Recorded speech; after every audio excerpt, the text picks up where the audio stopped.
파트너로서 오종필 대표님 어떤 분이시냐면 거의 다 좀 아실 거예요. 자, 연 3,000% 수익률 만들었던 MPL 마이더스 손이라 불리시고, 그리고 국내 근저당권부 질권대출을 처음 사업화한 장본인이시고요. 2008년부터 MPL 사업을 진행해 왔으며 현재 20년 경매고수의 100억 벌기 MPL 대법이라는 책을 추석 전에 아까 말씀드렸듯이 발간할 예정이고요. MPL 업계에서는 권리 분석, 가치 평가, 출구 전략 상담의 2인자이며 어려운 질권대출도 잘 해결해주는 해결사이시죠. 자, 현재 MPL 파트너스 대표이시고요. 스피드 옥션 MPL 사업 자문역이시고요. 다수의 대형 옥션사 MPL 사업 자문역이시고요. 신협, 수협, MG, 새마을금고네요. 다수의 금융기관 질권대출 및 MPL 강의 출강이시고요. 부동산 투자회사 및 경매법인 운영하시고요. 2008년부터 담보부 MPL 500여 건 수의계약 체결을 하셨고요. 2008년부터 4천억 상당의 질권대출을 승인하셨고요. 그리고 MPL 투자 상담사협회 회장님을 지내고 계시다. 자, 큰 박수 부탁드릴게요. MPL 파트너 대표 우종필 대표님 모시겠습니다. 자, 다시 한번 그런 박수 부탁드리겠습니다. 안녕하십니까. 주식회사 MPL 파트너스의 우종필입니다.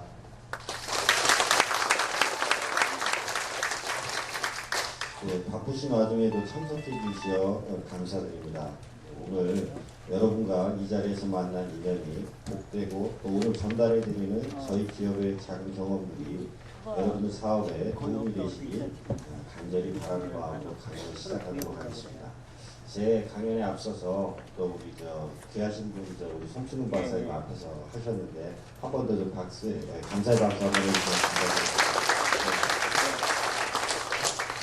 저는 우리 박사님처럼 그 유창한 법률적인 건 그렇게 많이 알지는 못합니다. 단지 제가 2008년도부터 MPL 사업을 다수의 건 진행하면서 어떻게 보면 작은 책을 하나 내게 되고 또 이렇게 여러분들 앞에서 이런 이야기를 할 수 있게 된 것 같습니다. 조금 주소가 없는 부분이 있더라도 좀 양해해 주시고 시작하도록 하겠습니다. 먼저 저희 회사 소개와 제 소개를 잠시 하고 강연을 시작하도록 하겠습니다. 주식회사 MPL 파트너스는 2008년 설립된 담보부 MPL 매입 중개 전문 기업으로 그간 국내 100여 개 은행과 협약해서 3천억 상당의 담보부 MPL을 매입 중개하는 성과를 올리고 2012년부터는 MPL 경매 법무사 사무소를 개소해서 MPL 권리 분석, 법률 자문, AMC 설립, 근저당권 이전 등기, 배입연재 투자법 등 MPL 산업 법률 서비스를 제공하고 있습니다. 주식회사 MPL 파트너스는 MPL 질권대출 시장의 선두주자로서 2014년까지 앞서 말씀하신 대로 한 4천억 정도를 저희가 취급하였고 2015년 올해 3월에는 수협중앙회로부터 최초 질권대출 전문 모집 법인으로 승인을 얻어 활동 중에 있습니다. 주식회사 MPL 파트너스는 전국 공인중개사 사무소, 법무사 사무소, 경매법인, 채권 매입 전문회사들과 가맹을 체결함으로 전국 100여 개의 가맹점을 확보하기 위하여 노력하고 있고 이를 바탕으로 MPL 매입 중개 경락 질권대출 사업을 전국으로 확대해 나가려고 도전하고 있습니다. 제가 말씀하다가 좀 끊기는데 문제가 있어요. 우리 송 박사님께서 앞으로는 좀 앞에 나서는 사람이 신용어를 좀 써라 했는데 저도 하도 옛날에 이게 공부를 하고 실전을 다루다 보니까 용어가 좀 서투른 거에 좀 양해해 주시기 바라겠습니다. 주식회사 MPL 파트너스는 최근 회계법인이 독점해오던 은행과 투자법인 사이에 MPL 매각 주관사 업무의 사업 영역을 확정하여 다수의 은행들로부터 MPL 매각 자산을 위탁받아 전국 가맹 파트너들에게 홍보하고 공개 입찰 방식으로 좀 더 신속하고 좀 더 높은 가격으로 또 저비용을 들여 처분 및 매입할 수 있는 MPL 온비드 프로그램을 구축해서 저희 현재 서비스하고 있습니다. 저는 벤처기업 대표를 한 바 있고요. 다들 잘 아시겠지만 자코리아의 또 대표와 제가 같이 옛날에 벤처기업을 한 적이 있었고 또 경매회사, 투자회사 대표를 역임하다가 상가 시행도 했었고 또 무일푼으로 100억짜리 경매를 낙찰받는 방법에 대해서 제가 한 2011년도에 조금 유명했었어요. 그 당시 때 삼화저축은행하고 입찰 보증금을 대출해주고 반납자금 100%, 또 이전 등기 비용까지 모조리 빌려주는 그런 상품을 저랑 만들었었어요. 그래서 제가 첫 토로 100억짜리 빌딩을 입찰 보증금을 사마저축은행에서 빌려주고 낙찰 받은 다음에 전액까지 해주고 그리고 이전 등기 비용까지 싹 해주는 그런 이제 특수 경매인 경우만 그렇습니다. 일반적인 게 아니라 간단히 말씀드리면 예를 들어 유치권이 있어서 저감됐는데 유치권은 어떤 방식으로 해결을 했어요. 그래서 100억짜리를 50억에 낙찰을 받았다. 그 해결했다라는 그걸로 이제 해서 그 50억 전액을 빌려주는 그런 상품이 있었습니다. 그런 일을 제가 했었고 그리고 2008년부터 MPL 사업을 하면서 뭐 가끔 그 중에 제일 잘한 거를 이제 3000%를 따진 거예요. 여태 못한 거는 뭐 한 50% 연수익 그런 것 같은데 하여튼 잘한 것 중에 몇 건이 한 연수익률 따져보면 3000%가 좀 났어요. 그래서 3000% 수익률도 올리고 제가 전국은행을 다니면서 이제 풀매각 아까 전에 우리 교수님 말씀하신 그 벌크가 아닌 하나하나씩 채권을 사들이는 그래서 개수를 쳐보니까 한 500 몇십 건 되더라고요. 그래서 그걸 성사시키고 또 혹시 시중은행 우리 시중은행 하면 국민은행, 하나은행, 기업은행 뭐 이렇죠. 그런 데서 채권을 수의계약으로 해서 개인한테 판다. 혹시 이런 얘기 들어보신 적 있으세요? 경험하신 분 있으신가요? 통상은 우리가 보통 사면 요즘에 신협, 수협, 뭐 생활금고 저축은행 가서 채권을 사오죠. 그리고 보통 이제 시중은행들은 어디다 유동화회사, 유황코나 대신FNI 또 최근에 OK저축은행, 현대 SBI 이런 SBI 저축은행 이런 쪽에서 이제 들어가서 사오는데 일금증권에 직접 가서 수의계약을 통해서 MPL도 매입한 바가 있습니다. 지금은 MPL 매입 중에 지권 대출에 대한 업무를 진행하고 있는데 얘기가 자꾸 중복돼요. 사실 본인 손으로 제가 한 1000여 건 정도를 상담해가지고 은행에다가 저희가 보고서 같은 걸 올리거든요. 이것은 이런 가치가 있고 이런 만큼 대출이 나가면 괜찮겠다. 그걸로 해서 은행이 승인을 얻어내는 거죠. 한 1000건 정도를 했는데 그 금액이 한 4천억 정도 되는 것 같더라고요. 그래서 뭐 남들이 어렵다는 거 참 어렵게 좀 사셨는데 좀 어렵게 못 풀어가는 것들 그런 것들을 뭐 이제 제가 좀 많이 도와서 풀어드렸고 누구는 이제 저희 회사를 이제 대학병원이다 MPL에 왜냐하면 좀 막히고 어려운 일이 있으면 찾아오시면 저희가 뭐 어느 방면으로도 또 도와서 풀어드리고 그러다 보니까 이제 그런 인맥도 있었던 것 같고요. 또 참 대출이 어려운 경우가 많아요. 주권 대출이 그런 것도 저희가 좀 어렵지만 해서 그거를 어떻게 이제 충구 전략을 잘 짜고 만들어 가공해서 또 은행에서 대출을 승인을 내고 그리고 결과적으로 그것이 은행에 피해가 가지 않고 투자자도 득이 되고 투자한 은행도 득이 되고 그런 일들을 많이 제가 일으켜 왔었습니다. MPL 그 성공 사례를 몇 가지 좀 제가 말씀을 드리려고 그래요. 그 중에 하나 제가 그 만든 말이 하나 있어요. 마음에 와닿을지는 잘 모르겠지만 잘 만난 MPL 물건 하나 열아들 안 부럽다. 이런 얘기 안 들어보셨죠? 제 경험에서 그래요. MPL 무기라는 것이 참 수익률이 괜찮습니다. 굉장히 매력적이거든요. 근데 왜냐하면 10억짜리를 하나 산다. 사실 뭐 여기 굉장히 재력이 많으신 분들도 오셨지만 통상 우리 10억짜리 부동산을 산다 이게 참 쉬운 일은 아니거든요. 통상적으로 우리가 생각하면 야 그래도 니돈 4, 5억 있어야 사지 않겠어? 이러거든요. MPL로 접근하니까 일단 1억만 계약금을 집어넣고 나머지 9억을 증권대출 받고 그러니까 10억짜리 하나를 핸들링 하는데 약 1억 원이 들어가더라는 거예요. 그런데 1억 투자해서 1억 버는 거는 참 어려운 얘기입니다. 어디 가서 얘기는 사기 친다는 얘기도 많이 하죠. 근데 10억짜리 문건은 1억만 가지고 핸들링 하죠. 10억이 1년 딱 굴러갖고 10억이 1억 됩니다. 그래서 1억을 수익을 내면 11억이 되죠.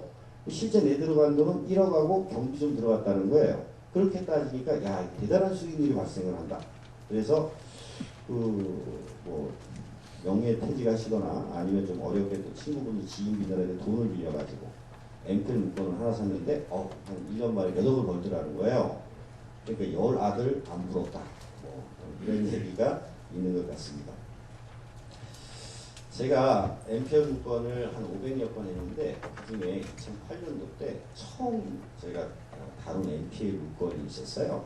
그거 제가 한번 성공 사례에 대해서 한번 설명을 해보도록 하겠습니다. 안산시 신길동에 있는 위즈테크라는 공장 물건이었어요. 당시 이 채권을 인수한 거는 옛날 현대 스위스 저축은행이었습니다. 그래서 2008타경 2442 사건이었어요. 이걸 저한테 의뢰하신 분이 있었거든요. 이분이 그 안산시 신길동에 가면 전부 다 그 공장 산업단지가 많습니다. 근데 거기에서 그 월세를 내던 공장 사업주셨어요. 그런데 이 사업주가 그 매출은 꽤 있었는데 순수익이 별로 없었습니다. 왜냐하면 이제 성장하는 회사이기 때문에 투자가 많았던 거죠. 그런데 공장을 좀 늘려야 되는데 가진 건 없으신 거예요. 그러다가 제가 현대스위스 저축은행이 가지고 있는 물건 하나를 발견했죠. 그래서 그것을 저희가 이제 사들이기 시작했어요. 이 감정가가 이제 58억인데 실제 감정평가서를 보면 조금 더 나와 있어요. 감정평가서보다 1회차가 낮은 경우가 있는 거 아시죠? 감정평가서를 보시면 이게 실제로 한 60억대가 되고 있습니다. 근데 이 채권, 이거를 최저가가 4차 때 2008년 12월 26일이에요.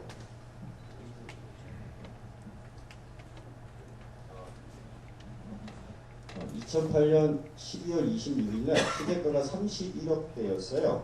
이 채권을 이제 33억 원에 사게 됐죠.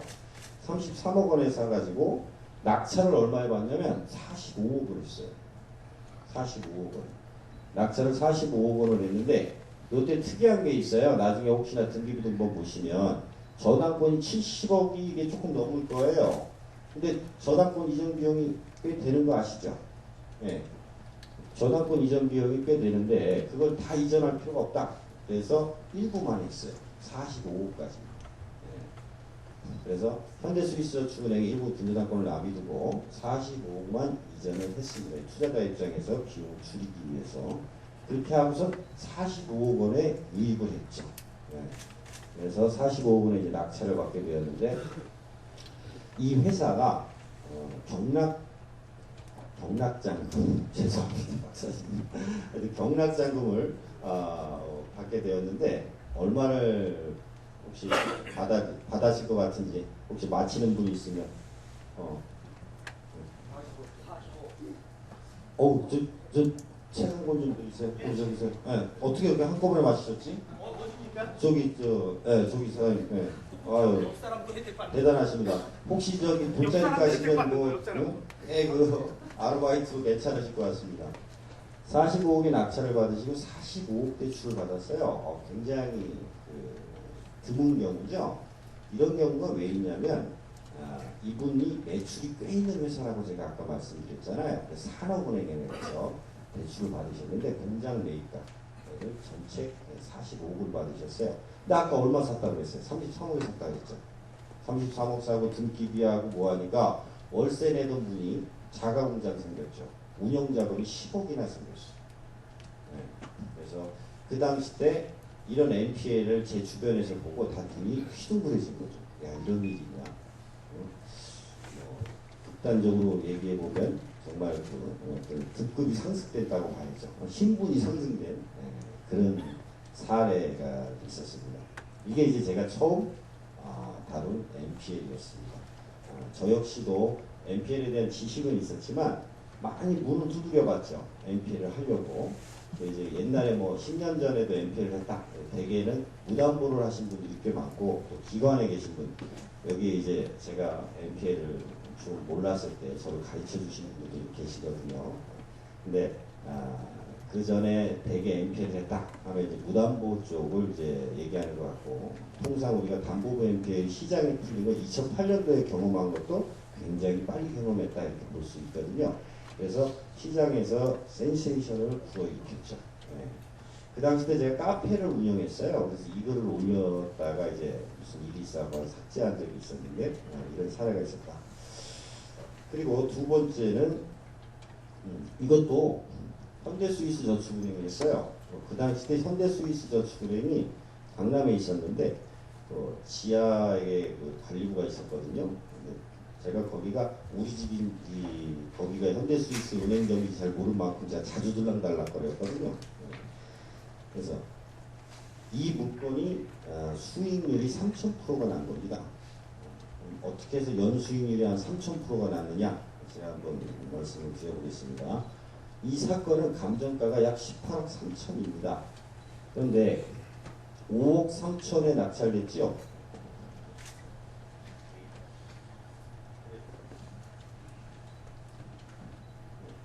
여기 보시면 5월 4일 날 4억 4천대입니다. 낙찰을 5억 3천에 받았거든요. 요거 낙찰을 이제 저희가 받게 되는 거죠. 채권을 얼마에 샀냐? 혹시 맞히시면 또 채권을 얼마에 샀을까요? 네? 아니 요건 요 최저가가 4억 4천입니다. 굉장히 어려운데 힌트는 굉장히 어렵습니다. 네?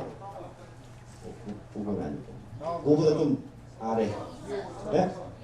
그거보다 아래. 네. 그거보다 좀 더 아래. 그거보다 좀 더 아래. 1억 5천? 어느 분이요? 아유, 사모님 1억 5천 아시죠? 우리 레지도 최강준 갖다 드려요. 그런데, 야, 이 채권을 어떻게 1억 5천에 샀을까? 이런 의아한 질문들 하시는 분이 있을 수 있어요. 이걸 잘 보면, 이 땅이 약 2,000평, 여기 옛날 기억이 안 나는데, 2,200평이죠? 여기 보면, 2,200평인데, 이 정우스페이스라는 회사가 땅을 두 필지를 소유했어요. 한 필지를 소유하면서 처음에 기업은행에서 대출을 받은 거예요. 근데 돈을 벌었어. 그래갖고 옆에 땅을 또 샀어. 그때는 한빛은행 가서 받았어요. 대출이 틀리죠. 근데 둘 다 경매를 집어넣지만 그러니까 하나의 물건이니까 일괄경매가 되겠죠. 그러면서 했는데 제가 산 채권이 배당이 60%가 되고 반대쪽 은행 거는 안 팔았어요. 왜냐하면 그쪽은 유동화되지 않았기 때문에 안 팔았습니다. 그래서 제가 산 건, 그럼 내가 5억 3천에 샀으면 제가 추가 납부해야 되는 돈이 있어요. 배당이 내가 60%밖에 안 나오니까 40%죠. 40%면 4, 5, 20 해서 2억 1천인가? 제가 추가 납부를 하는 거예요. 그럼 원래 1억 5천에 샀죠. 거기다가 1억 1천을 더하면 3억 6천 될 것 같습니다. 네. 그죠? 2억 6천인가요? 맞죠? 네, 2억 6천.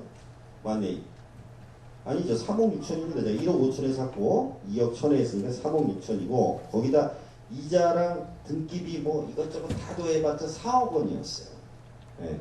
4억 원 정도를 했는데 이게 보면 지방 물건이 굉장히 어려워들 하시죠. 제가 보니까 지방에 가면 이런 망한 공장 건물이 있는 것보다 나대지가 훨씬 더 좋아합니다. 잘 팔리고 은행도 좋아하거든요. 그래서 제가 이거를 사가지고 보통 은행 채권 공장을 사면 그 현장 가면 누가 있는지 아세요? 그렇지, 관리회사가 있잖아요. 네, 관리회사를 그냥 찾아가면 별로 안 좋아합니다. 가서 이제 뭐 밥도 사주고 용돈도 주고 어차피 은행에서 월급 주지만 이렇게 해가지고 제가 여기에 가서 이 건물을 철거하는 고물로 파는 비용 견적을 받았어요. 세 군데를 받았는데 제일 비싸게 들어온 데가 3억 6천에 들어왔어요. 3억 6천. 네. 그래서 그리고 경락 받아갖고 경락 잔금을 3억 받았어요. 그래서 지상물을 철거하는 고철비가 3억 6천 들어오고 땅은 대출을 3억 받았거든요. 동네 사람한테 채무인수하고 이전해주고 나와버렸어요. 그러니까 총 수익이 얼마예요? 6억 6천이죠. 아까 4억 들어갔다고 했잖아요. 이래저래 빠지니까 제 계산에는 한 2억 2천을 벌었어요. 근데 4개월도 안 돼요. 4개월. 네. 그래서 총 제가 처음 투자한 게 한 이제 그런데 1억 5천에 샀으니까 제가 계약 10% 벌었겠죠. 1,500만 원. 그리고 약 2천만 원 투자를 해서 2억 2천을 4개월 만에 벌더라. 그래서 이렇게 따져보니까 연수익이 한 4,000%, 3,000% 정도 되더라. 그래서 제가 이 사안을 왜 말씀을 드리자면 지방 물건 괜찮은 거 굉장히 많다는 거예요. 특히 놈들이 회피하고 두려워하는 거, 그런 거 발품 팔고 가서 확인하고 상상력을 가지고 하면 굉장히 수익률이 좋더라. 이제 그런 말씀 제가 드렸고요. 그리고 또 하나,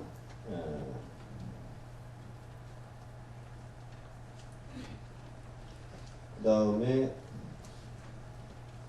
그 태양권 2013타격.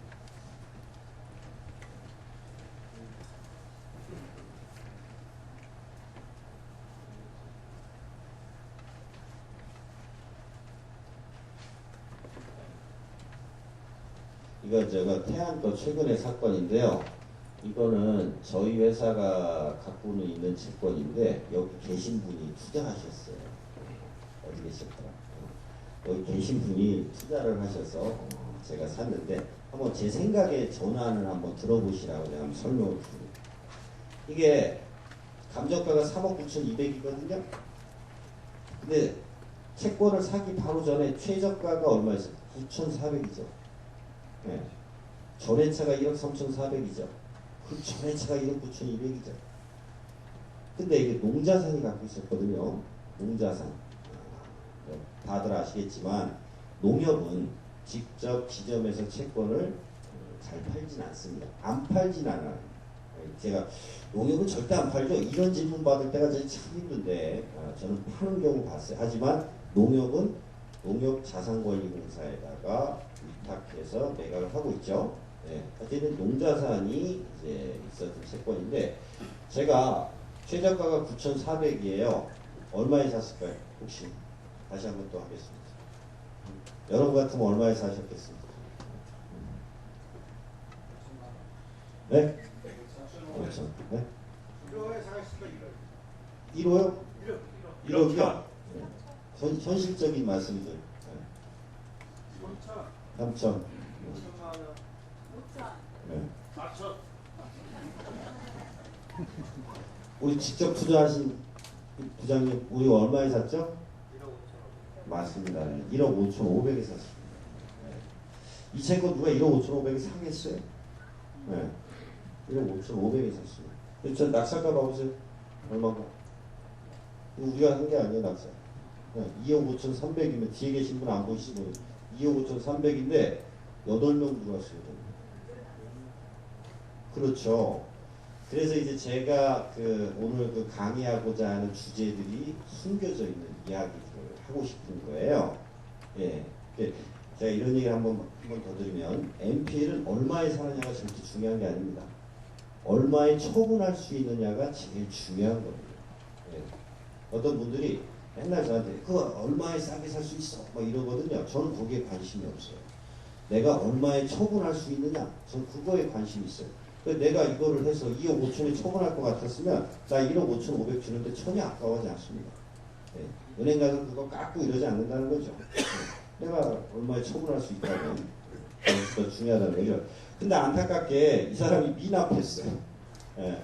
미납. 근데 우리는 이거를 유입하기 위해서 2억 2,600을 그때 썼었어요. 저희는 구릿빛이 나더라고요. 그래서 우리가 땅을 막 파봤더니 금인 거야.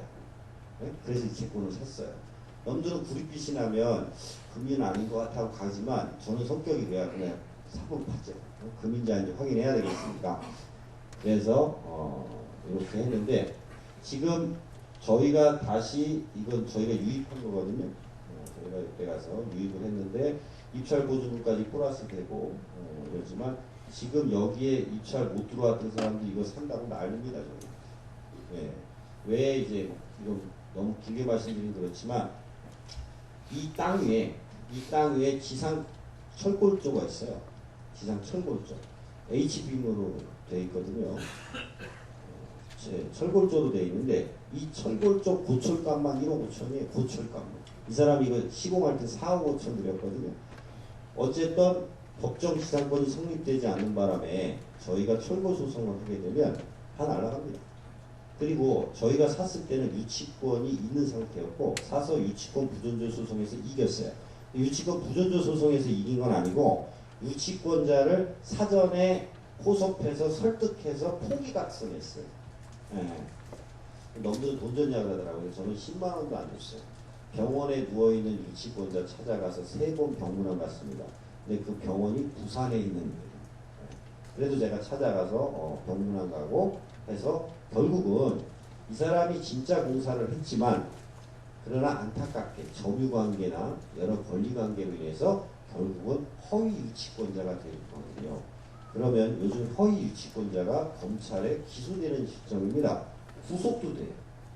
그러다 보니까 비록 안타까운 실제 공사업자지만 어쩔 수 없이 허위 유치권이 되다 보니까 스스로 자기 변호사와 상의해서 물러나게 된 거죠. 그래서 이렇게 고공행진하게 되고 나오게 된 사례입니다. 제가 이제 그간에 한 것 중에 몇 가지 오늘 그 주제와 맞는 것만 몇 가지 이제 골라서 제가 조금 말씀을 한번 먼저 드렸던 거고요. 그래서 지금 앞으로 할 얘기나 조금 이따 잠깐 쉬고 또 할 얘기나 이런 부분들에 대한 이야기를 하고자 합니다. NPL에 대한 이해와 장점에 대한 얘기를 잠깐 할게요. 저는 NPL은 밀가루 반죽과 같다 이렇게 생각합니다. 어떻게 만들어 가느냐가 중요하다는 거죠. 요리사의 상상력과 재능에 따라서 저 사실 빈대떡을 좋아하는데 어떻게 해서 빈대떡이라고 했네. 빈대떡이 될 수도 있고 멋지고 값진 작품이 하나 나올 수도 있습니다. 이건 NPL이기 때문에 가능한 겁니다. NPL은 채권자가 되는 일이죠. 채권자로서 가지는 권한이 때로는 우리가 상상한 것보다 무궁무진하기 때문입니다. 경매 연기, 취하, 유치권 소송, 또 경매 물건에 대한 홍보. 은행은 하나의 채권에 회수하기 위해서 공을 들일 시간이 부족합니다. 그리고 채권 하나를 좀 더 작품으로 만들기 위해서 과외로 들어가는 돈이 있죠. 은행 직원분들은 안타깝게 그런 돈을 쓰기가 쉽지가 않습니다. 그러나 NPL을 인수나 우리 일반 채권자들은 내가 얼마든지 돈을 들여서 작품을 만들 수 있는 거죠. 제가 여기서 또 하나 제가 이제 글을 만드는데 NPL은 앞으로 넘어져도 코는 안 깨진다. 동감들 하세요? 네. 최근 NPL이 대세니까 제가 만든 건데 풀어가지고 지금 이해와 장점 이 부분도 좀 이따 2부에 제가 아직도 배당 투자는 가능하다 이 정도 적극적인 말씀을 좀 드리도록 하겠습니다. NPL 유통시장에 대한 이해 우리 박사님하고 사전 합의를 안 해가지고 비슷한 얘기가 겹쳐서 이거는 조금 넘어가도록 하겠습니다. 잠깐 말씀드리면 NPL에도 우리가 1그룹, 2그룹이 있죠. 1그룹은 아까 보니까 1,000억, 500억, 2,000억 이런 풀로 매입하는 1그룹이 있고 그리고 이제 거기서 우리가 또 유한코나 대신 FNI, 파인스트리트 또 OK저축은행 뭐 이런 데 저희가 또 사오고 이렇게 하는 2차 시장이 있죠. 그다음 2011년도에 약간 변화가 있었어요. 신협, 수협, 새마을 정도를 사람들이 두들기기 시작했죠. 네. 그리고 너희는 안 팔어. 그러다 보니까 신협, 수협하고 새마을 정도가 암암리에 하나씩 팔기 시작했어요. 그게 이제 작은 의미의 1차 시장이 또 다시 시작했다. 예. 그리고 그 작은 의미의 1차 시장이 시작되면서 저는 지금 NPL의 르네상스 시대다 이렇게 생각을 합니다. 예. 그래서 웬만큼 조금만 알고 당연히 경매를 모르고 NPL을 손대는 거에 대해서는 저는 아주 위험하다 이렇게 판단하고 있지만 어쨌든 NPL에 대한 이해와 어떤 욕심이 있다면 발품을 팔고 뛰다닌다면 지금 충분히 가능한 그런 NPL의 르네상스 시대가 아닌가 저는 그렇게 생각을 합니다. NPL에 대한 투자 방법은 저 개인적으로는 3가지를 생각을 해요. 채권 사서 유입하는 방법 다들 아시죠? 아까 전에 우리 송 박사님 말씀하셨듯이 그저 경매로 사는 것보다 채권 사서 경매 입찰하는 게 훨씬 더 유리한 건 이제 충분히 아시고 그게 하나. 두 번째는 처음부터 배당 수익이 가능한 채권을 잘 골라가지고 사서 그냥 단순히 배당 투자하는 거죠. 좀 이따 또 말씀을 드리겠지만 대의변제하는 방법도 있고 또 잘 고르는 거죠. 아 요즘에 그런 채권이 어디 있어요 이러시거든요. 저희가 질권대출을 4년 동안 천여 건을 하면 한 달에 몇 건 들어오나 한번 이렇게 계산해 보시면 저희 회사에 많은 양이 접수되거든요. 기가 막히게 찾아옵니다. 진짜 어디 가서 이 채권을 사왔나 싶어요. 정말 그분들 발품 팔고 노력해서 거기서 참 배당 가능해 보이는 그런 채권을 어디서 가지고 오십니다. 그래서 저희가 질권대출을 뭐 90%씩 4%대 5% 초반까지 이렇게 대출을 해주고 있죠. 세 번째는 원금 이하로 매입한 채권을 제3자를 낙찰을 유도해서 배당 투자로 내가 만들어가는 거죠. 이것이 오늘 제가 말하고자 하는 주제인 겁니다. 또 하나가 있어요. NPL을 돈을 버는 것 중에 제 개인적인 경험에서 또 하나가 있냐면 틈새 대출 시장이 있어요. 틈새 대출 시장. 이게 뭐냐면 우리가 금저당권을 사게 되면 은행 가서 돈을 빌리고 질권대출이라는 걸 하지 않습니까? 예. 그런데 보통 해주는 게 한 90% 해줘요. 때로는 또 80% 해주거든요. 근데 갑자기 입찰할 때 돈이 부족해. 입찰 보증금. 예. 그러다 보면 저당권에 약간 룸이 있어요. 그죠? 내가 10억짜리를 인수했는데 10억짜리를 내가 7억에 샀다. 근데 은행 대출이 5억이다. 2억 정도의 담보적인 룸이 있잖아요. 여기다가 자금을 빌려주는 일입니다. 그럼 그분은 그 돈을 빌려서 입찰을 하고 경락자금을 받아서 이제 나가고 대출을 돈을 변제하면 되는데 거기에 돈을 빌려주는 일이 제가 유니온 상호저축은행하고 작년에 이 일을 했었는데 그때가 연 24%로 했었어요. 그런 룸에다가 돈을 빌려주는 거죠. 24%.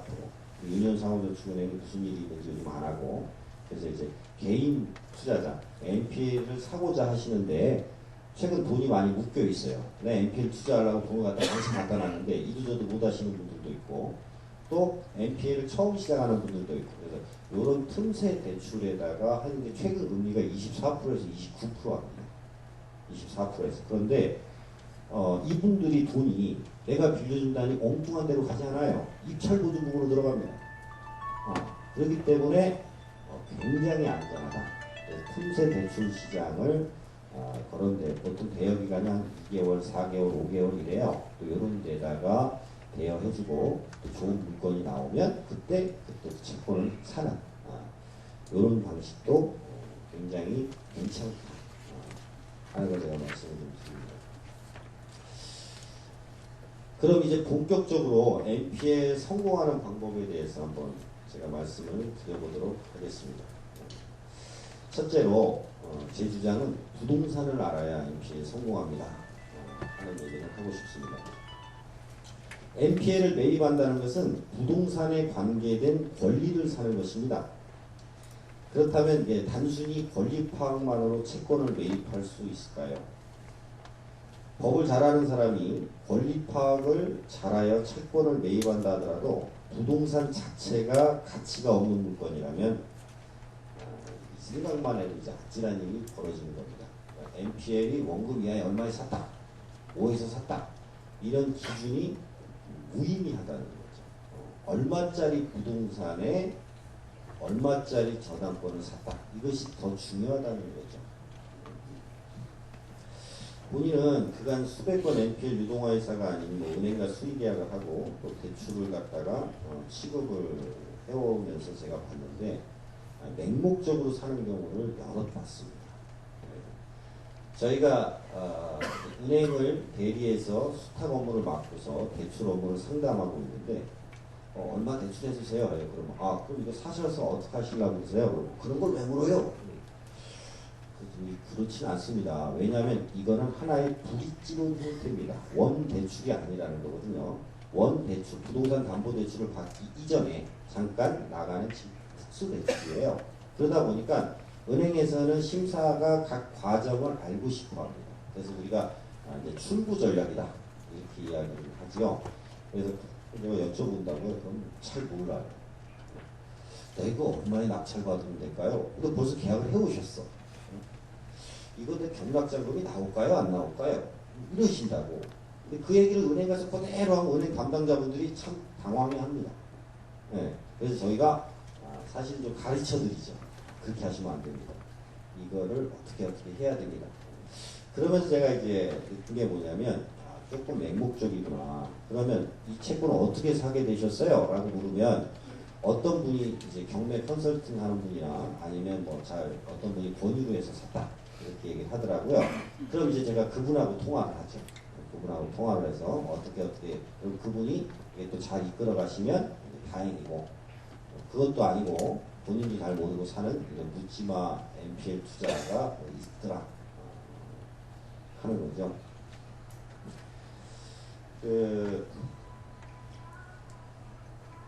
잘 아시겠지만 옛날 그 PC방이 국내에 또 인기 끌었던 시절하고 또 노래방 사업이 인기를 끌던 시절이 있었어요. 근데 뭐 전부 다 퇴직금 털어서 막 노래방 차리고 PC방 차렸습니다.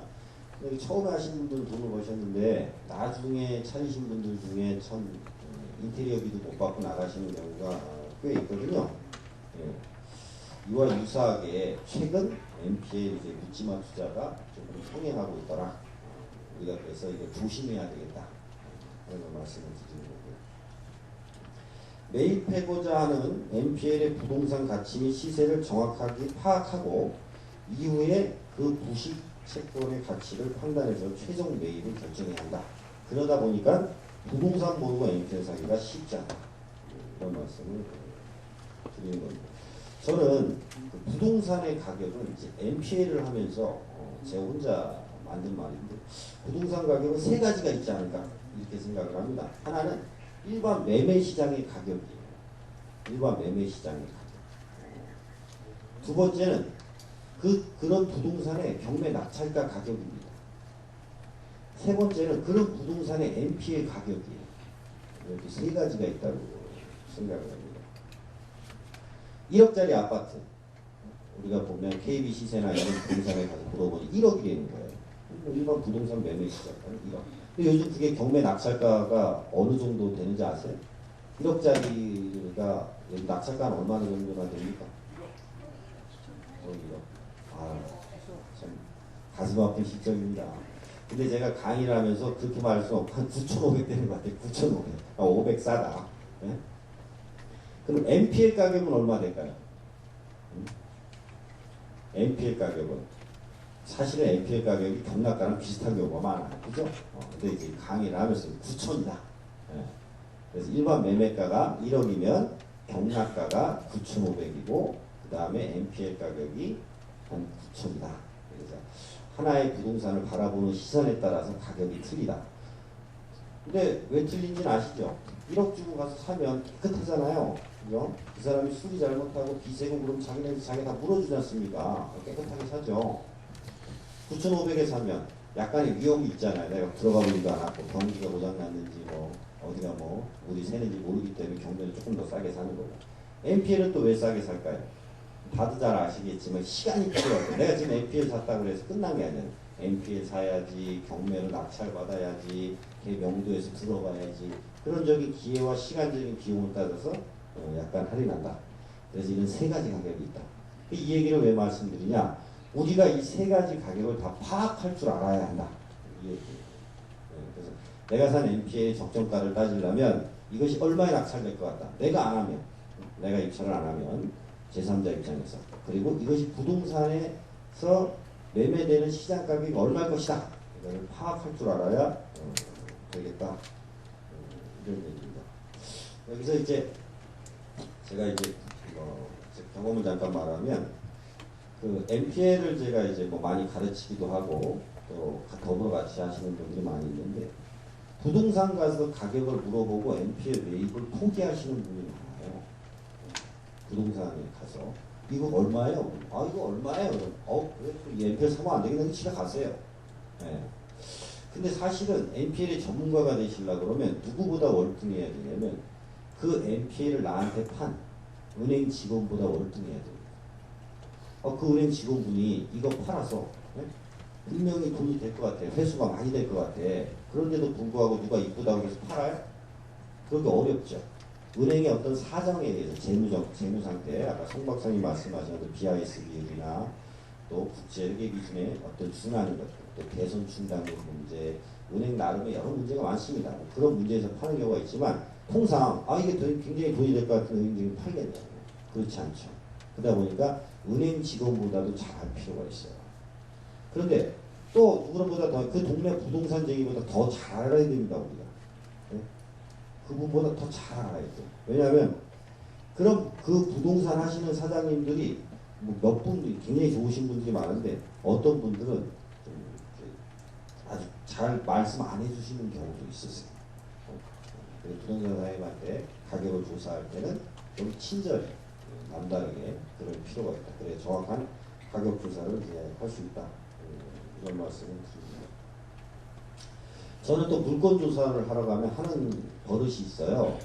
뭐 전국 많이 다니니까 또 예를 들어 전라도 나주를 간다. 그럼 이제 여기서 출발하죠. 출발하면 아침 일찍 가거든요. 만약에 6시 출발한다. 그럼 도착하면 9시 돼요. 안 먹어. 휴게소 갔어요. 꼭 가. 그 앞에 가서 아침 식사하는 데 찾아요. 그리고 그 동네 슈퍼마켓 갑니다. 그래서 꼭 물건지 인근의 가게를 찾아가요. 왜냐하면 뭐 하나 사주고 물어보면 잘 가르쳐 주거든. 네. 네. 서로 기분 안 나쁘잖아요. 이 동네 어때요? 그러면 혹시 저 물건 주인 아세요? 그러면 또 막 얘기하고 그러신다. 그러면 우유 하나 먹다가 또 빵 하나 또 사. 또 얘기하시잖아요. 그럼 또 핫브레이크 같은 거 하나 또 사. 그러면서 계속 물어봐. 네. 그리고 또 그 동네 가서 어쨌든 밥 먹고 네. 또 그 동네 다방도 자주 가요. 제 책에 보면 이렇게 써 있는데 다방 가는 이유는 나중에 책에서 한번 보시고 다방 꼭 가셔야 돼요. 맥주집 가고 가서 왜냐면 시골 가면 다방 다 있죠. 그래서 찾아가서 생생한 이야기들을 현장 가서 꼭 듣습니다. 그리고 부동산 사장님한테 가서도 들어. 근데 그것이 결정적인 건 아니라는 거예요. 내가 듣는 것 중에 한 개다는 거예요. 거기서 조합해서 거기서 판단한다.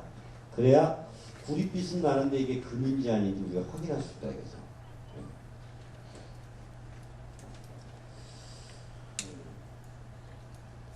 그리고 그 또 경매 낙찰 가격 확인하다 보면 갑자기 낙찰 가격이 높은 경우 있어요. 그 왜 그런지 아시죠? 최근에 하도 이제 MPL에서 사버리시다 보니까 갑자기 낙찰가가 높은 거 있어요. 그 경매 낙찰가도 우리가 스피드 옵션에서 살펴보시다가 야 이거 너무 높은 거 아니야? 라고 하면 뭘 봐야 됩니까? 운권 접수 내역. 운권 접수 내역을 보면 채권자가 변경됐는지 확인되죠. 그런 거 우리 확인해서 부동산 가격을 좀 잘 확인할 필요가 있다. 이렇게 생각을 합니다. 다시 한번 말씀드리면 NPL은 매입 가격이 중요한 게 아니고 얼마에 처분 가능한가 이것을 예측하는 것이 실패를 줄이는 최고라는 겁니다. 또 하나 이제 부동산 이것만큼은 알아야 NPL 성공한다. 부동산의 스토리를 알자 이겁니다. 예, 어떤 분이 그 빌라를 짓다가 세 동을 짓다가 스톱이 됐는데 골조라는 게 뭐냐면 뼈대 시멘트 같은 걸로 그냥 하고 말았다는 거예요. 문도 없고 창문도 없고 하지만 같은 틀은 있다. 그런 걸 짓다 말으셨어요.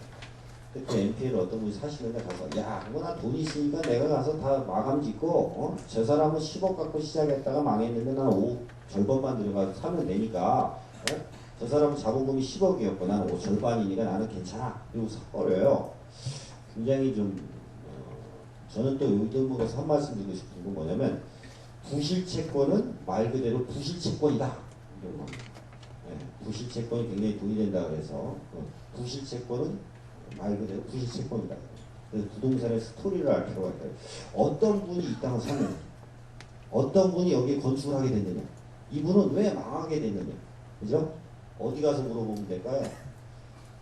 동네 다방, 치킨집, 슈퍼마켓, 또 이제 또 은행 담당하시는 분들이 어느 정도 아니까 생생하게 들어봐야 합니다.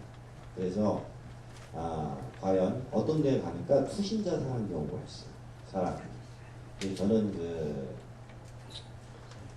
이렇게 저쪽 토속 신앙은 잘 믿지는 않고 있지만 통상 이제 사람이 죽거나 이런 건설 현장을 피하는 경우가 많이 있거든요. 그래서 그런 것도 다 알아내야 됩니다. 신문 기사도 보면 참 그래요. 제가 예전에 아산에 있는 부시채권 현장을 하나 사러 갔는데 나중에 알게 된 게 뭐냐면 그 앞에 시멘트 공장이 있었어요. 시멘트 공장. 그 앞에 있는 식당입니다. 근데 이 식당이 거의 폐허 상태인 거예요. 알고 보니까 이 식당에 오리집을 했거든요. 오리집을 했는데 그 앞에 시멘트 공장 때문에 분진이 날리는 거예요. 그래서 여러 번 싸웠대요. 여러 번 싸웠는데 이분하고 그 시멘트 공장 거기에 있는 관리자하고 싸우다가 이 오리집 사장님이 오리를 납품받는 게 아니라 오리를 잡았었나 봐. 엽총을 갖고 있으셨어요. 그래가지고 그 관리자 둘을 쏘고 자기도 자살을 했어요. 그래서 그것이 이제 그렇게 됐는데 그 동네가 다 알아요. 그걸 아무도 입찰을 안 해요. 싼 듯해서 갔는데. 그래서 우리가 부동산의 스토리를 알아야 내가 돈으로 이길 수 있느냐 아니면 뭘로 이길 수 있느냐는 답이 나올 수 있다 이거죠. 그래서 겸손히 확인할 필요가 있다. 또 하나 이제 거래량입니다. 거래량. 아무리 좋은 부동산이라도 팔고자 하는데 살 사람이 없으면 낭패다 이거죠. 내가 보기엔 좋은데 다른 사람들이 보기에는 다르게 볼 여지가 많습니다. 그래서 거래량이 너무 없는 거 이런 거 우리가 좀 더 눈여겨볼 필요가 있다. 그래서 부동산을 살 때는 좀 객관적인 타인의 시선도 이거 고려할 필요는 있다. 말씀드리고.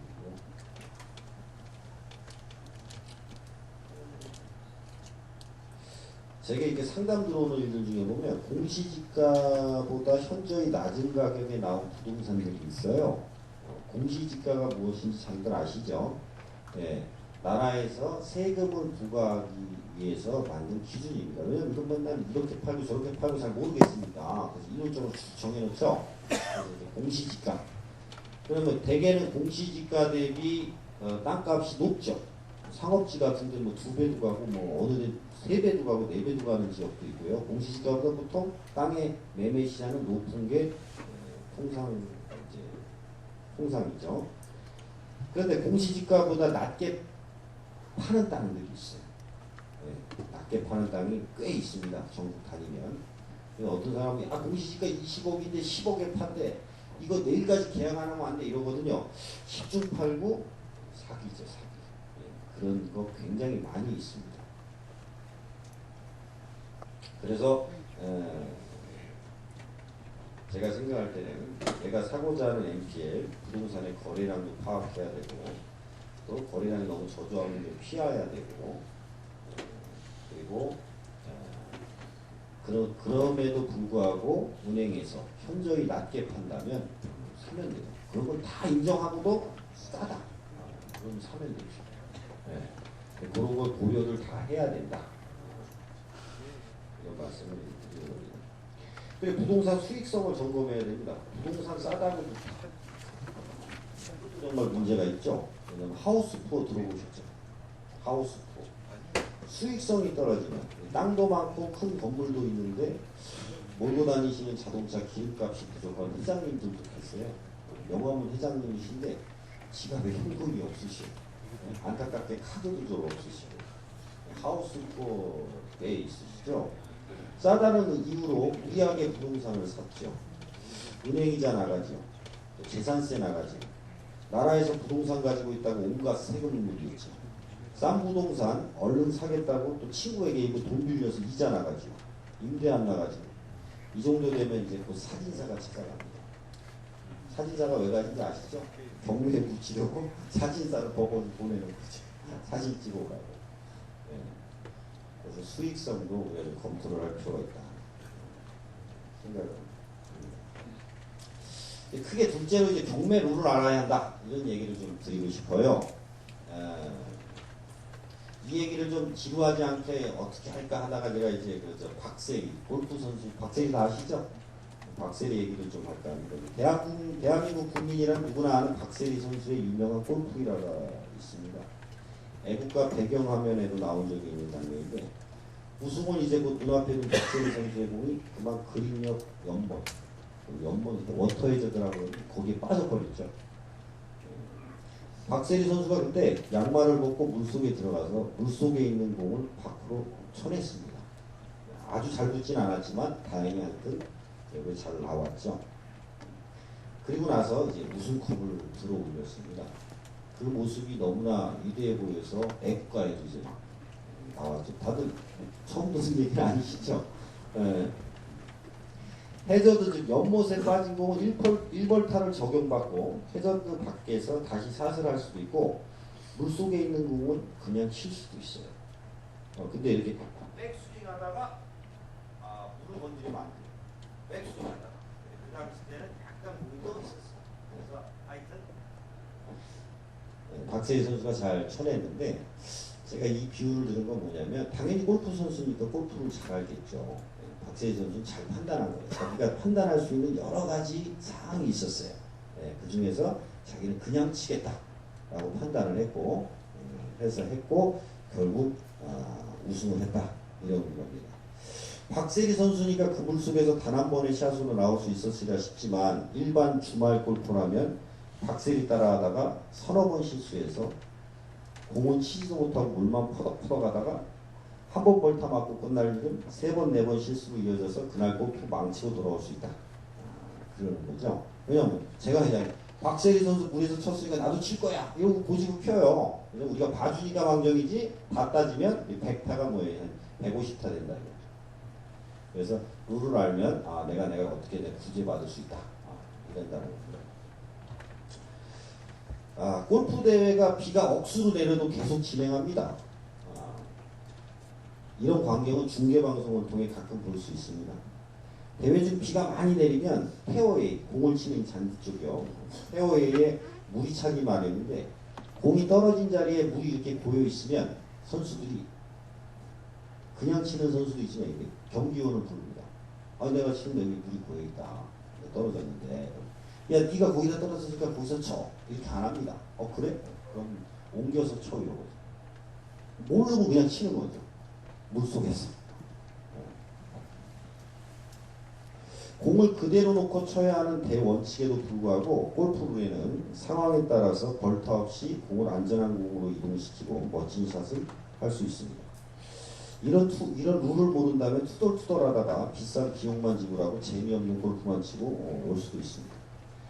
경매 시장, MPL 시장은 골프 대회보다 더 치열한 삶의 경쟁 시장입니다.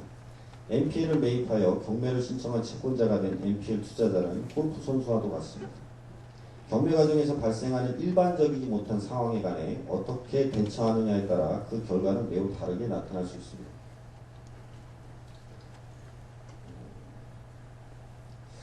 이 중에서 제일 먼저 알아야 되는 경매 룰은 경매 기간을 연기하거나 단축하는 일이에요. 여러분들이 다 아시는 것 같지만 모르는 게 좀 있을 것 같아서 제가 더듬더듬 한번 말씀을 드리겠는데 경매 기간은 MPL 투자금 회수 기간과 똑같다 할 수 있습니다. 맞죠? 네.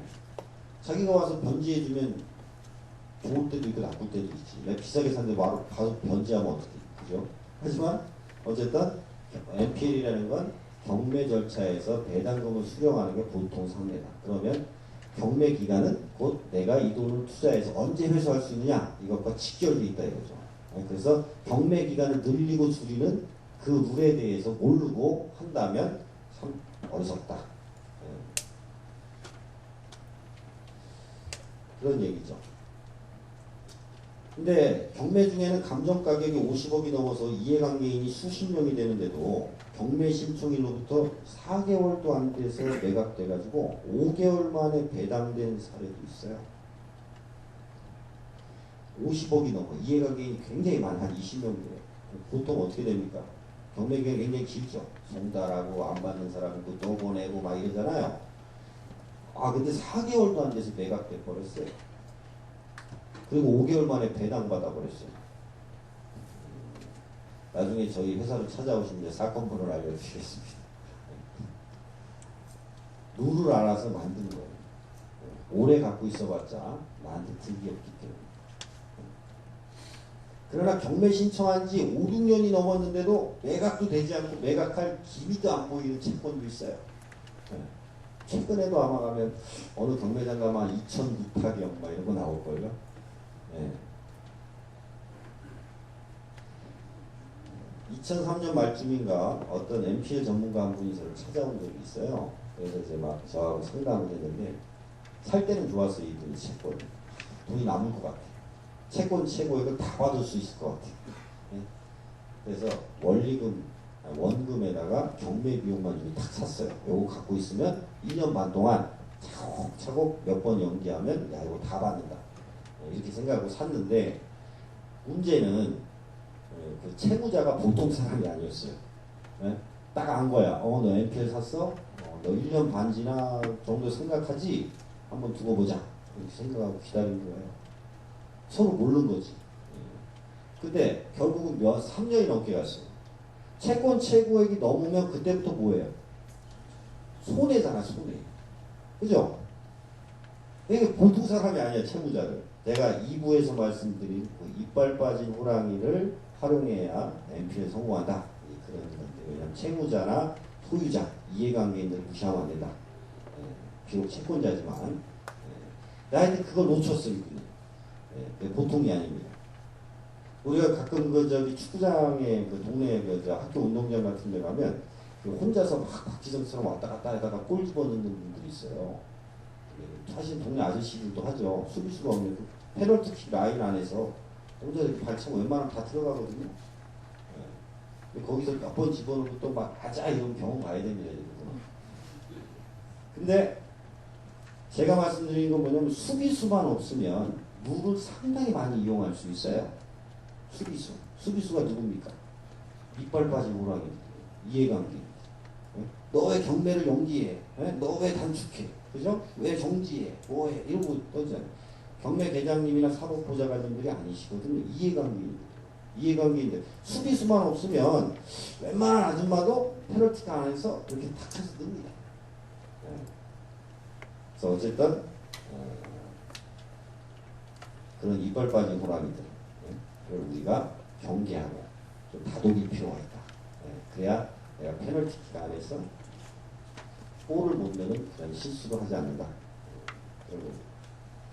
하여튼 이분은 제가 많이 다독거렸어요. 찾아가라. 그 사람은. 왜 그랬냐면 1년 반쯤 됐는데 이 사람이 뭐 했어요? 회생 신청을 했어요. 회생 신청하면 또 1년 가는 거 아시죠? 그것도 정말 똑똑한 사람이 회생 신청하면 더 오래 가 또. 약 올리는 거지. 다 아는 거예요. 보통 사람이 아닌 거예요. 그래서 결국 만나서 잘 합의했어요. 야, 내가 이렇게 돈 벌었으니 너 얼마 줄게. 이렇게 해서 적당히 끝나자. 이렇게.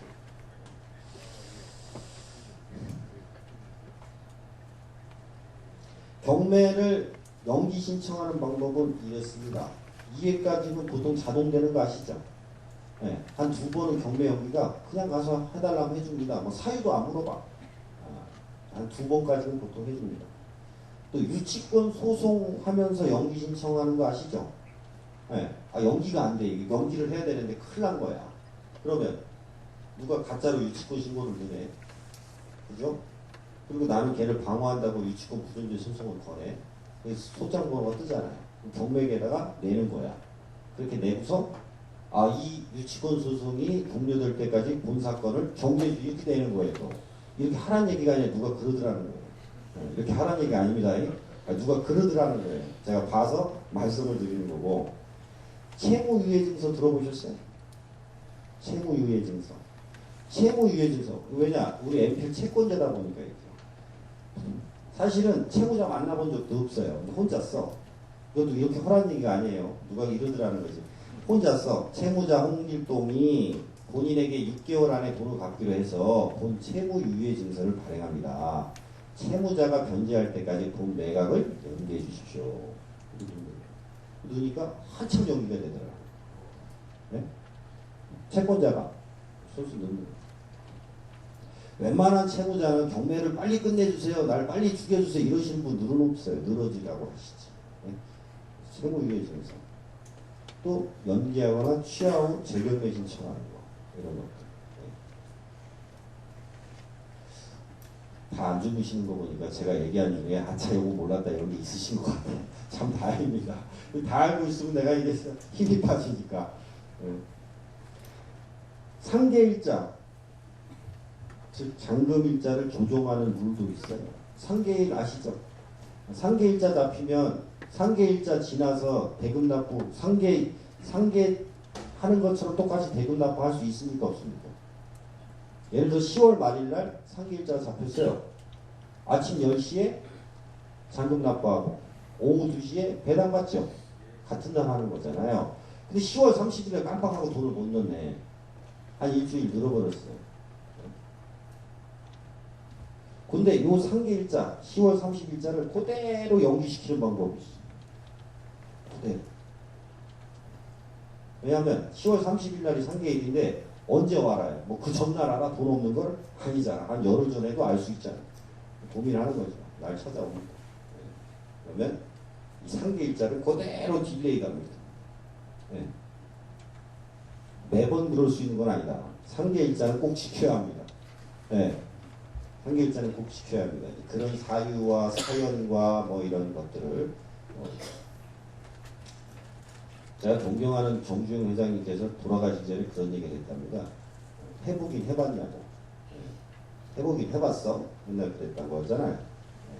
그래서 늘 도전하거든요. 안 되는 게 어딨어. 그러다 보니까 발견했는 건지는 모르겠지만 그런 분도 있다. 상계일자는 다 왔는데 돈이 없다. 그래도 하는 방법이 있을 수 있다. 이 말씀을 좀 드리는 거고. 또 잔금을 못 냈어요. 잔금을 상계일자에도 돈을 못 냈네. 그럼 보통 어떻게 잡힙니까? 약 30일 있다 잔금 내라고 그러죠. 상계가 아니라 그냥 잔금 다 내라고 한다. 그거 이해하시죠? 잔금 다 내라고. 근데 그날도 못 냈어. 그럼 뭐가 돼? 그럼 뭐가 되는지 아시는데? 어느 분이 말씀하셨습니까? 죄송합니다. 사모님 저기 안 계신 분들 좀 하나 갖다 드려. 굉장히 똑똑하신 분이야. 저분이 강의하셔요. 재경매가 뜹니다. 근데 재경매가 떴다고 잔금 납부할 수 있습니까 없습니까? 있죠. 그죠? 언제까지? 한 3일 전까지 이렇게 납부하면 되죠. 근데 그때까지도 돈을 못 구했어. 예? 그때까지도 무슨 사연이 있어가지고 그럼 어떻게 해야 됩니까? 재경매 해야 됩니까? 그 재경매 기일을 또 늘릴 수 있어. 예? 그거를 연널리지 또 늘릴 수 있어. 예? 이런 룰이 있더라는 거예요. 비가 막 내려가고 폐허에 물이 찼는데 거기 공이 떨어졌는데 난 오늘 재수가 없네 이러고 거기서 푹 하는 게 아니라 경기형 불러서 내가 원하는 데 놓고 할 수 있어요. 네. 그래서 안 된다 생각지 마시고 어려움에 처하면 전문가들과 상의하시고 네. 이런 룰에 대한 숙지 필요가 있다. 낭패를 면할 수 있다. 그런 말씀을 제가 드리는 겁니다. 유치권 신고할 때 우편으로 하는 거 아세요? 우편으로? 희한한 애들이 있어요. 공사를 했는지 안 했는지도 몰라. 근데 사실 실제 공사 우리나라의 유치권자분들 정말 불쌍한 분들 많았어요. 왜? 지가 그 공사를 했어 자기가. 근데 어떻게 신고하고 어떻게 자기 권리관계를 확보해야 되는지 모르셔요. 그러다 보니까 건축주가 야 내일 줄게 그러면 알았습니다 사장님 이러고 가셔. 근데 어느 날 경매가 들어왔대.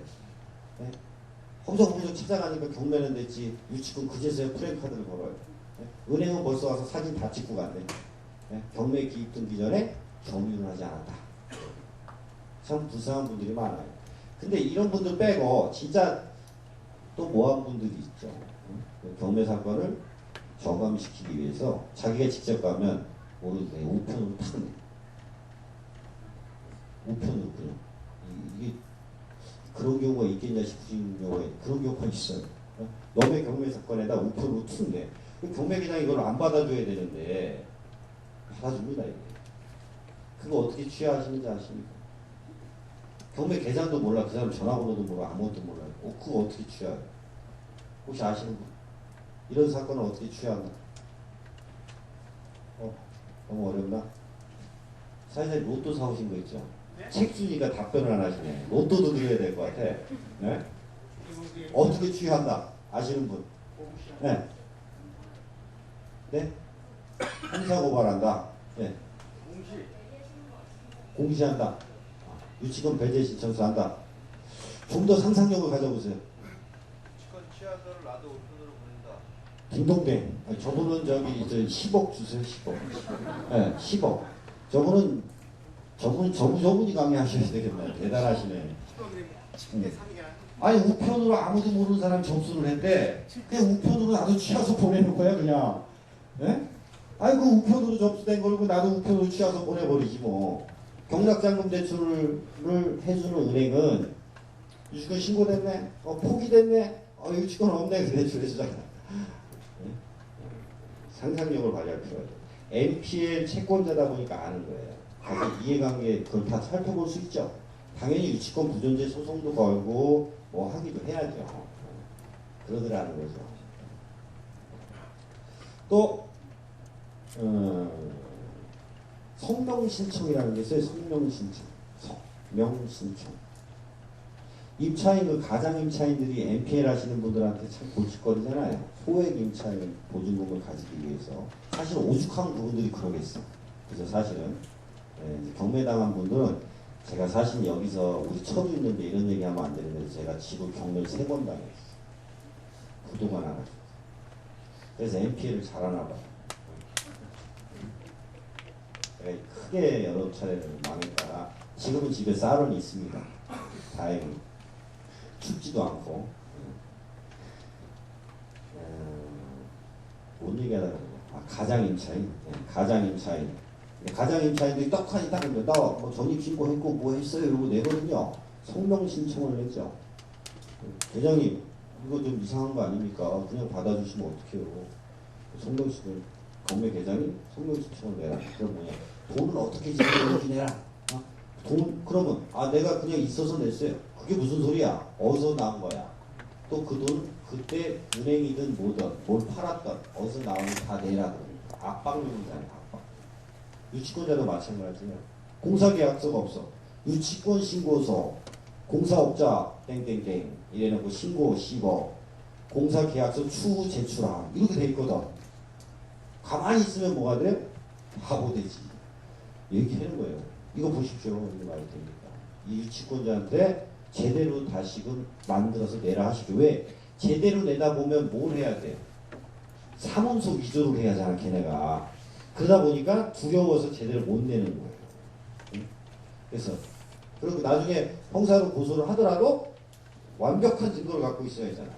가만히 있는 것이 아니라 룰을 알고 하나씩 대응해 나가면 NPL에 대한 고수익과 위험을 만났을 때 대처할 수 있다. 그런 말씀을 드리는 거고요. 죄송한데 10분만 딱 더 해야 되겠는데. 네, 또 셋째로 이제 유치권을 좀 알아야 합니다.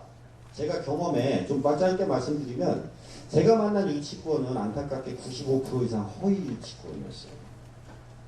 네, 그래서 언젠가 저랑 같이 한동안 오랫동안 이 NPL 투자를 하신 분이 있으세요. 100억이라고 돼 있는데 사실 우리 처도 여기 있지만 저 100억 없어요. 제가 본 건 아니고. 네. 진짜 100억 번 분이 있어. 그분 카카오톡이 반갑다 유치권이었어. 등기부등본은 아니지. 등기사항 증명서도 본 적이 없어. 볼 줄도 몰라. 돈을 많이 벌었어. 왜냐하면 내가 수심이 깊은 데로 끌고 가서 수영을 가르쳤어. 원래는 허리 밑에 가르쳐야 되는데 그냥 끌고 들어간 거야. 네? 왜냐하면 나는 200m 가서 상어를 만나면 이길 자신이 있거든. 말이 보이니까. 끌고 들어가서 이제 모험을 시킨 거죠. 엄청나게 벌다 보니까 카운터기 반갑다 유치권이. 네? 나랑 이렇게 가다 보면 우서장 저것도 사진 찍히는 거 아니야? 야 쟤네들 또 권법 쓰는데 막 이런다. 네? 권법 중에서 제일 무서운 게 치권이 아니라 유치권입니다. 유치권. 근데 고수들을 만나면 참 어쩔 수 없이 무너지는 것도 유치권이죠. 안타까운 건 국내 공사업체 분들을 구제해 줄 방법이 너무 없다는 거예요. 너무 멀어요. 그분들이 안타깝게 공사를 하고도 자기 권리를 주장하지 못한다는 거예요. 어쨌든 그거는 그분들이 헤쳐가실 길이고 우리 입장에서는 NPL이 보면 100개 중에 95개가 허위 유치권이다 하는 거죠. 그래서 유치권에 대한 얘기를 쭉 하면 화장실도 못 가시니까 유치권에 대한 건 네이버나 나중에 저희 회사에 찾아오셔서 좀 더 알아주시길 바라고 유치권 두려워하지 말자 하는 얘기만 드리고 이 부분 넘어가고요. 넷째로 발품을 많이 팔아야 합니다. 제가 아는 분은 하루에 3-4개씩 은행을 꼭 다닙니다. 하루에 3-4개. 안녕하세요. 안녕하세요. 옛날에 저도 양손에 음료수 박스는 꼭 들고 다녔거든요. 트렁크에 음료수. 은행 가서 얘기가 좀 그러세요. 안녕하세요. 오늘 음료수 한 박스 갖다 놓고. 그러면 아유 의사님 잠깐 오시라고. 채권이 하나 어제 나왔다고. 그래요? 자꾸 만나는 발품을 많이 팔면 현장 조사 많이 다니려는 줄 알았죠. 그게 아니라 은행 많이 다니시라. 발품을 많이 팔면 좋은 NPL. 제가 대출을 많이 하면서 느끼지만 정말 대단한 것들을 많이 갖고 오세요. 어디서 이렇게 갖고 왔을까? 그래서 제가 가끔 찾아오셔서 커피 한잔 마시면서 얘기하면 저 하루에 3-4개 은행은 무조건 갑니다. 그러시더라고요. 명단이 쫙 있어요. 찾아가서 이야기합니다. 다섯째로 몇 가지만 하고 잠깐 쉴 건데요. 대출 기법을 잘 알아야 합니다. 대출 기법. 제 궁금해하시는 중에 이런 게 정말 어떻게 하면 대출을 많이 받을 수 있을까요? 이런 질문들 많이 하시고 어떻게 하면 적은 돈으로 큰 투자를 성공적으로 해낼 수 있을까요? 어떻게 하면 싼 금리로 대출을 받을 수 있을까요? 마지막으로 내 돈 한 푼 없이 NPL 사서 부동산 사는 방법이 있습니까? 이런 질문들. 경매 고수분들과 NPL 고수분들이 다수 질문하는 내용들이거든요. 저희가 NPL 매입과 중개를 전문으로 하는 회사입니다. 이번에 OK저축은행이 농협은행 내 채권 900억을 인수했어요. 그리고 저희가 OK저축은행의 900억 채권을 인수했습니다. 방금 가셨네요. 여기 담당자분이 OK저축은행 오셨다 지금 바쁘신지 가셨는데요. 저희가 샀죠. 그래서 저희 사이트나 스피드 옵션 사이트에 이 내용이 쭉 나와 있었죠. 최근 채권이 많이 팔렸고 일부 남아 있습니다. 네. 그런데 그 일만 하는 게 아니라 저희가 대출업도 전문으로 이제 하고 있잖아요. 그래서 대출을 받는 방법을 저희 회사가 많은 노하우를 알고 있습니다. 시간이 조금 많이 가서 지금 요 부분 대출을 알아야 NPL 성공한다. 요걸 시작으로 해서 2부에는 아직도 배당 투자 가능하다. 이빨 빠진 호랑이로 활용해서 NPL 성공하는 거. 이렇게 하면 NPL 망한다. 몇 가지 2부에 다시 뵙겠습니다. 네, 감사합니다. 한 박수 부탁드리겠습니다. 우리 문진호 교수님.